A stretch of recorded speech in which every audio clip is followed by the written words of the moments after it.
There are three ways to live on after you die. The first way is to have children. Your offspring, your descendants are literally a part of you that live on separate from you after they're born and after you die. The second way to live on after you die is through your legacy. How will people remember you? What kind of an impact did you have on their lives? The lives of your family, your friends, your neighborhood, your world. What did you do for them? How did you react to them? What kind of kindness did you show or lack thereof? These memories that you create with your fellow human beings, this is the imprint that you have on this world. This is your legacy that lives on after you pass away. And finally, the last way that people live on after they pass away is, as my father believed, through the resurrection. My father believed that when a person dies, they sleep in the grave or in the earth or wherever their remains are. And then in a future time to come, God will resurrect everyone and give them an eternal reward. My father was an orphan. By the time he was around 12 years old, he had lost both his mother and his father. And he was living by himself in their house for a while. And then one of his relatives, I think an aunt or an uncle, took him in, and he was living there for a short time with them. But for some reason, he didn't really get along, or maybe just didn't like living with them. So he actually went back to his parents' house that he had lived in, and he just lived by himself for a while. And he was a teenager. I don't know how long he lived by himself, but shortly after that, one of his sisters, who was in America already, my auntie Frenny, she took him, I guess she petitioned him, and she took him to America from the Philippines. Now, I know that he became a civilian worker in the U.S. Navy. So he lived in America for a while, and he worked for the Navy, and then he was an architectural engineer. He could, of course, design buildings, and he was also a very good artist. I remember he used to draw illustrations for programs for worship services, and he could draw very realistically. He could draw people.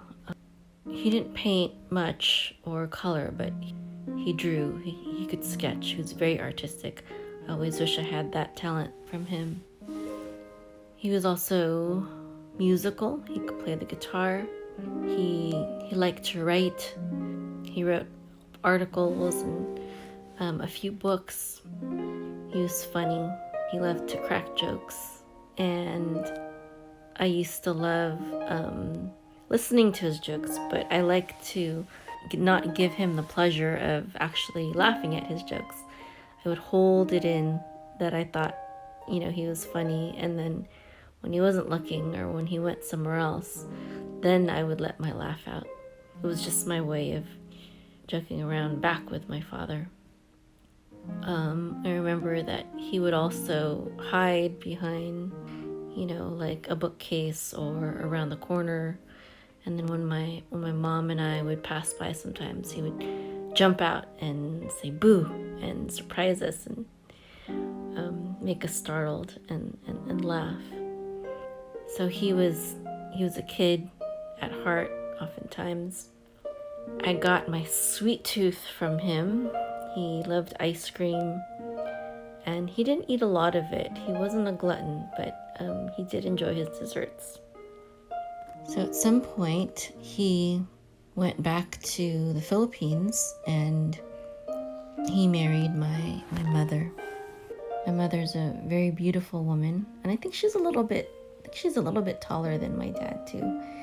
My mom had the looks and my dad had the brains. My dad is a very smart man. His middle name, which is also his mother's maiden name, because that's the culture in the Philippines to when a woman gets married, her last name, her maiden name becomes her middle name, and then her new husband's name becomes her last name. And the same with all the children. The children have the mother's maiden name as their middle name, and the father's last name as their last name. So my father's middle name, which was his mother's maiden name, is Academia. And academia, is related to the word academic.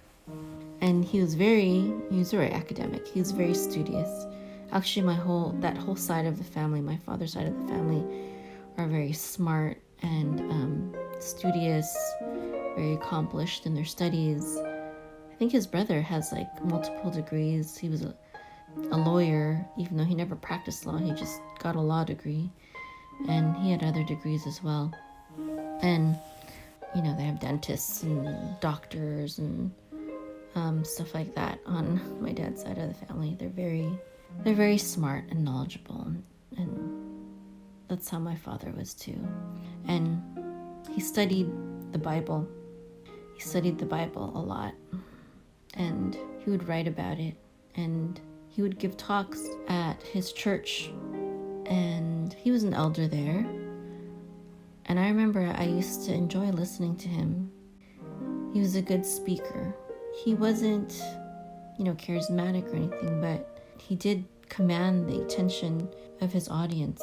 He spoke very clearly and slowly, and his words were profound.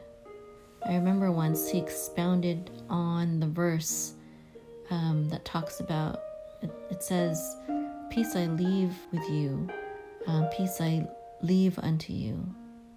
A peace not as the world knows do I give unto you. Let not your heart be troubled, neither be dismayed." So he was speaking about that verse, and he was saying, what kind of peace is this? And he said that, God's peace is like the peace of the ocean.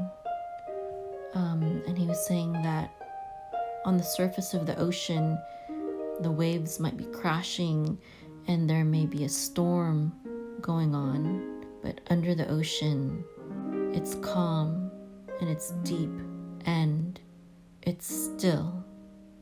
And he said that was the kind of peace that God can give us, that no matter what is going on around us, we can be calm through troubles, through stress, through heartache.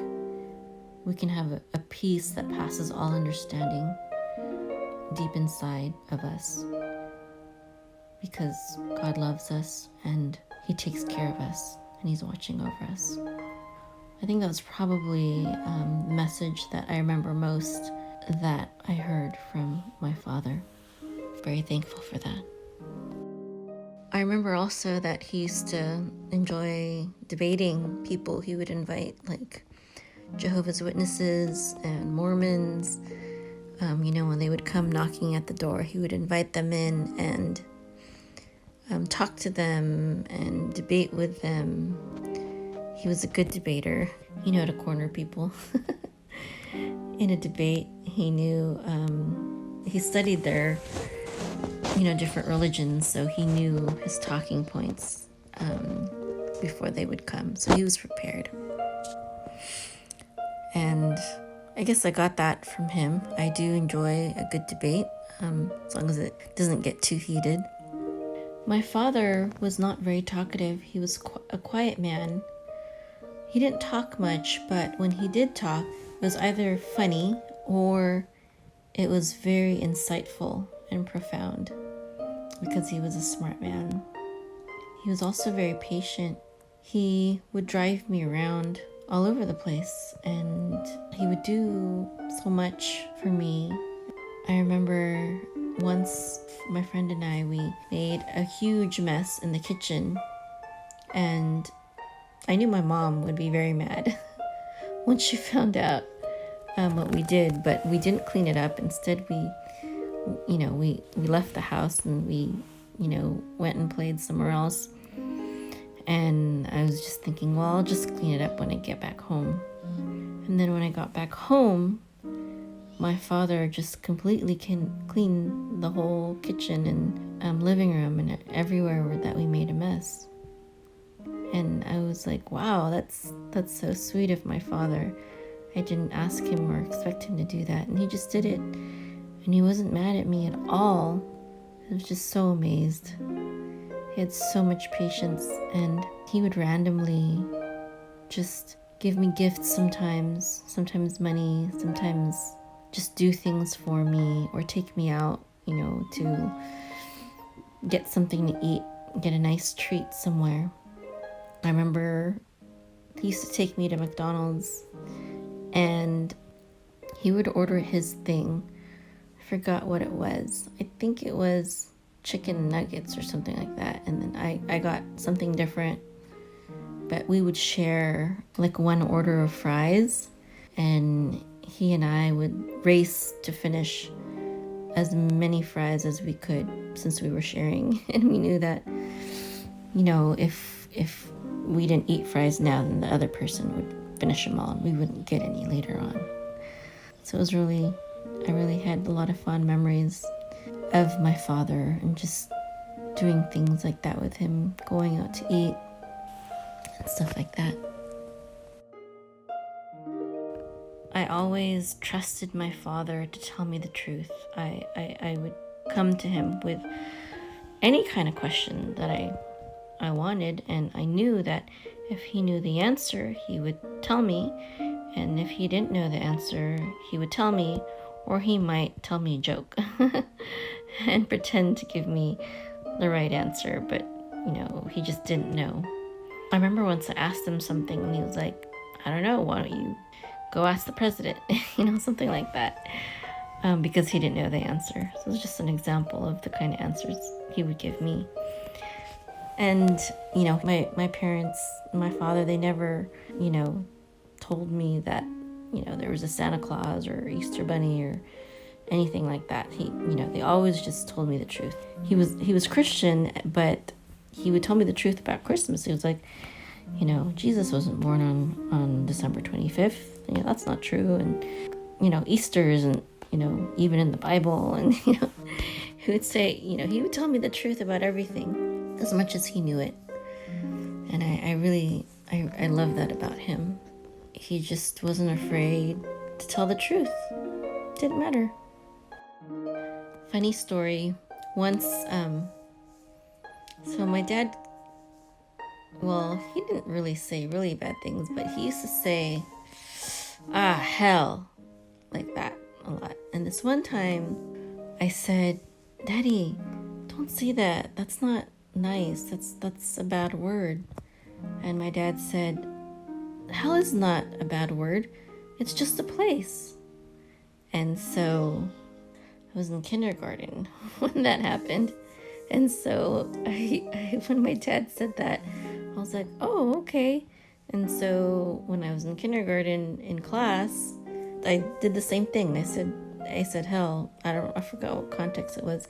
And my classmate told on me. They told on the teacher on me. And I went up there and the teacher said, so-and-so said that you said a bad word. You said the word hell. And I told her what my dad said. I said, but my dad said that hell is not a bad word. It's just a place. And then another time, my dad said, oh, damn it. And then I said, Daddy, don't say that. That's a bad word. And he said, no, that's not a bad word. I'm just asking God to bring damnation to this thing. I was like, oh, okay. It was a good thing that I mostly followed my mom's speech. So besides questionable phrases, my father also taught me a lot of good things. he was the one who actually taught me how to read and write before I ever went to kindergarten. I believe he started teaching me how to read and write around age 3, which is a common thing to do in the Philippines. Children would start learning how to read and write and do arithmetic by age 3. So I remember when I was in kindergarten, I was already adding. I remember I took 3 cookies in one hand and 3 cookies in another hand, and then one of my classmates stopped me and said, "Wait, you're only supposed to take 6 cookies." And then I'm like, "I did. I took 3 in this hand and 3 in this other hand, and 3 plus 3 is 6." Like, oh, and I learned that from my father. So he, I was very advanced in school, and I owe that to my father because of how much time he spent teaching me. And he didn't have to teach me. I don't know why he did that. I don't know if he did that with my brothers. I just remember he spent a lot of time teaching me my alphabet. I wasn't even in kindergarten. I remember he started teaching me cursive, and he would call it dikit dikit, meaning sticky sticky, or letters that stick together, when he started teaching me cursive. I remember my dad wrote once how he first started reading and studying the Bible, that the more he read it and the more he studied it, the more interesting it became. And he said that it became a habit, and it even became very addictive, kind of like a drug almost. And I kind of feel that same way, that the Bible is very addictive. It's very, like, you can't get enough of it. You just need, or I just need to keep pouring over it, and there's always fresh new insights that you can glean from it. In Judaism, there's a Kabbalistic belief that all souls are, before they come down to earth, they are in a place called Haguf. Haguf means the body. So all souls are part of this symbolic body, spiritual entity, perhaps. And when they descend, each soul picks who they will be born through, what man and woman, what couple they will be born through. And I don't know if it's true or if it's just a legend to make us think. But basically, this legend is supposed to reinforce the idea, which is true, that God knew who our parents would be, and that whoever our parents were, that these parents were meant to be our parents. These people were meant to be our parents. And that they have a key role, an important role, in shaping our lives and making us who we are.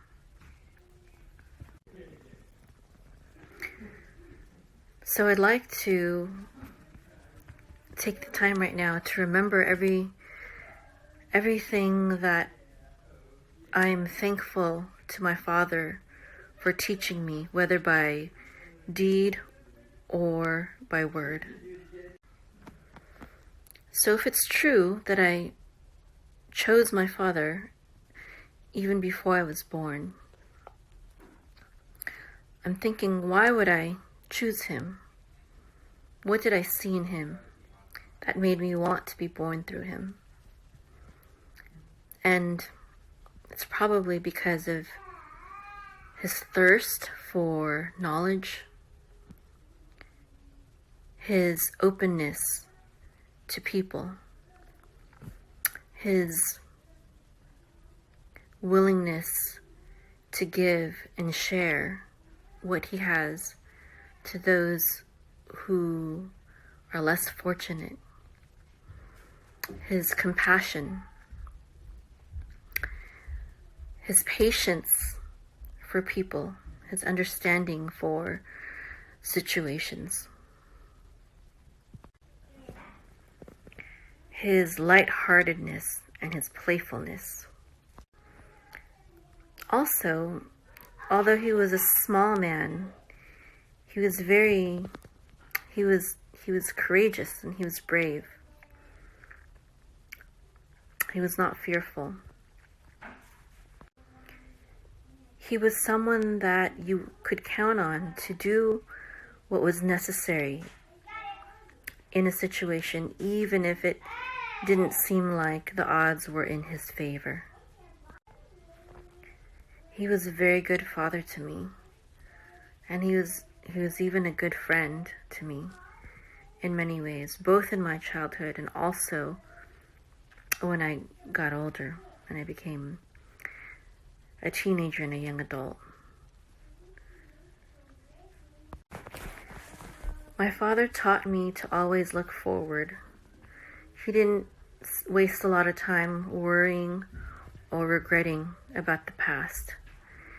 He usually lived in the moment, not even too much forward into the future. He took care of things as they came. He would often say to me, "Don't worry, don't worry."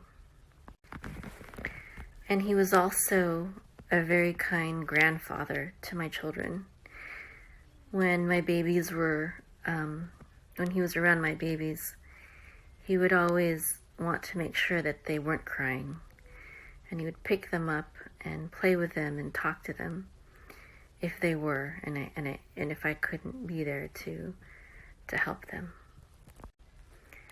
My father was never manipulative at all.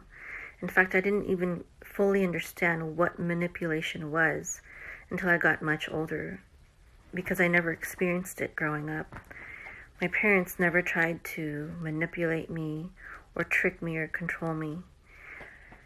They just took things as they came, and they supported me in what I wanted to do and guided me into the right direction, into wise decisions.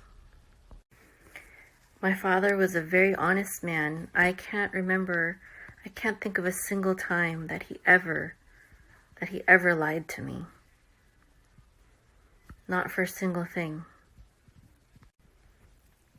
And I believe that my mother can probably say the same thing. He was a faithful husband as well. He always provided for his family and helped us whenever we needed it. He was such a wonderful father. There were a lot of hymns that he liked to sing and play on the guitar, but probably one that many remember him by is one that he also lived his life exemplifying, and that is a hymn called "It Is Well With My Soul." This song was written by a man who faced many tragic events in his life. The first two events were that his 4-year-old son died, and then along with that there was a great fire that destroyed all of the real estate in the area that he invested in. And then so he planned to afterwards take his family and travel, I think to England. But he had to take care of business first, and so he sent his wife and his, I believe, 4 daughters ahead of him to travel. And the ship that they were on, there was a disaster, and his 4 daughters died, and his wife sent back an infamous telegram that said, "Saved alone," meaning she was the only one who survived that trip out of their family. And so on his way to meet his grieving wife, he wrote this song, he penned these words as he passed by the place where the ship sank, where his daughters died. Now the song reminds me of my father, not only because he taught it to me and he sang it, but because it really exemplifies his life. No matter what happened in his life, whether it was being an orphan or loved ones dying or problems at work that he would have, or long periods of unemployment, whatever happened in his life, he was always calm and at peace. And he always had the faith that it would get better. And this is how it goes. When peace like a river attendeth my way, when sorrows like sea billows roll, whatever